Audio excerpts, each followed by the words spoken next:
باب زیادت الایمان و نقصانہ، ایمان کی زیادتی اور اس کی کمی. وقول اللہ تعالی، اور اللہ تعالیٰ کا فرمان ہے وزدناہم ہدا. سورۃ کہف میں اصحاب کہف کے بارے میں اللہ تعالیٰ نے کیا فرمایا کہ انہم فتیۃ آمنوا بربہم وزدناہم ہدا، کہ یہ ایک گروہ تھا جو اپنے رب پر ایمان لایا تو ہم نے کیا کیا، اضافہ کر دیا ان کے ہدن، ہدایت میں یعنی ایمان میں. یہاں ہدن کا لفظ بمعنی ایمان ہے کہ ان کا ایمان اور بڑھا دیا. وَيَزْدَادَ الَّذِينَ آمَنُوا ایمانا، اور یہ سورۃ مدثر کی آیت، اور بڑھا دیتا ہے اللہ ان لوگوں کا جو ایمان لائے اور ایمان، یعنی ایمان میں مزید اضافہ فرماتا ہے. وقال، اور اللہ تعالیٰ کا فرمان ہے اليوم اکملت لکم دینکم، آج میں نے تمہارے لیے تمہارا دین مکمل کر دیا. فَإِذَا تَرَكَ، پھر جب چھوڑ دی شیئن کوئی چیز، من الکمال، کمال میں سے، فَهُوَ ناقص، تو وہ کم ہو جاتی ہے. یعنی دین مکمل چیز ہے، اگر کوئی شخص اس میں کوئی چیز چھوڑ دیتا ہے، عمل نہیں کرتا، تو اس کے ایمان میں کیا ہو گئی، خود بخود کمی ہو گئی، نقصان ہو گیا. یہ دلیل کے طور پہ آیات لائے ہیں. زیادتی کی دلیل کیا ہے ایمان کے بڑھنے کی، زدناہم ہدن، اور کمی کی کیا ہے کہ دین مکمل ہے. دین کے اگر بعض اعمال عمل نہ کیے، مثلا روزے فرض ہے، روزے نہ رکھے، تو کیا ہوا، اس کا نقصان ہو گیا. حدثنا مسلم بن ابراہیم قال حدثنا ہشام قال حدثنا قتادة عن انس عن النبی صلی اللہ علیہ وسلم قال یخرج من النار من قال، نکل جائے گا آگ سے جس نے کہا لا الہ الا اللہ، یعنی جس نے لا الہ الا اللہ پڑھ لیا، وہ بالآخر آگ سے جہنم سے باہر آ جائے گا. وفی قلبہ، اور اس کے دل میں، وزن شعیرتن، ایک جو کے بھی، من خیرن، خیر میں سے ہوگا، یعنی ایمان میں سے. اگر کسی کے دل میں ایک جو کے برابر بھی ایمان ہوا تو اس ایمان کی وجہ سے وہ جہنم سے نکال لیا جائے گا. وَيَخْرُجُ مِنَ النَّارِ، اور نکل جائے گا آگ سے، من قال لا الہ الا اللہ، جس نے لا الہ الا اللہ پڑھا.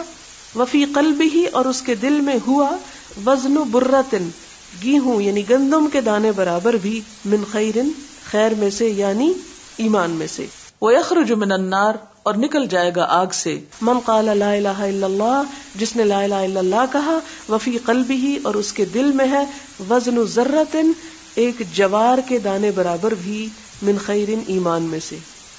ذرہ کے دو معنی کیے گئے، ایک جوار، یہ جیسے باجرہ اور جوار ہوتی ہے، اور وہ بہت چھوٹا ہوتا ہے جوار کا دانہ، اور ایک ذرے کا معنی ذرہ ہے، یہ جو خاکی ذرات ہوا میں اڑتے ہوئے نظر آتے ہیں، چھوٹے سے چھوٹی چیز، یا رائی کا دانہ آپ کہہ سکتے ہیں اس کو. اس سے کیا پتہ چلتا ہے کہ ایمان کم تو ہو سکتا ہے، لیکن تھوڑے سے تھوڑا ایمان بھی فائدہ ضرور دے گا انسان کو، بالآخر انسان جہنم سے پار ہو جائے گا. قال ابو عبداللہ، یعنی امام بخاری کہتے ہیں، قال ابان نے کہا، حدثنا قتادہ حدثنا انس عن النبی صلی اللہ علیہ وسلم من ایمان مکان من خیر، یعنی دوسری روایت میں خیر کی جگہ ایمان کا لفظ آتا ہے. اس باب کی دوسری حدیث، حدثنا الحسن بن الصباح سمع جعفر بن عون حدثنا ابو العمیس اخبرنا قیس بن مسلم عن طارق بن شہاب عن عمر بن الخطاب ان رجلا من الیہود، کہ یہودیوں میں سے ایک شخص، قال لہو، کہا اس کو، یعنی عمر بن خطاب کو ایک یہودی نے کہا، کیا کہا، یا امیر المومنین، اے امیر المومنین، آیت فی کتابکم، آپ کی کتاب میں ایک آیت ہے، یعنی قرآن پاک میں، تقرؤونہا، تم اس کو پڑھتے ہو، لو علینا معشر الیہود، لو اگر علینا ہم پہ نازل ہوتی، معشر الیہود یعنی یہودی گروہ پر، نزلت یعنی اترتی، لاتخذنا البتہ بنا لیتے ہم ذالکا اس الیوم دن کو، عیدن عید، یعنی اگر یہ آیت ہم پہ نازل ہوتی تو جس دن یہ آیت نازل ہوئی تھی وہ دن ہمارے لیے عید کا دن ہوتا. قال ایو آیت، حضرت عمر نے پوچھا کون سی ہے وہ آیت جس پر تم اتنے خوش ہو؟ قال، فرمایا، الیوم اکملت لکم دینکم واتممت علیکم نعمتی ورضیت لکم الاسلام دینا.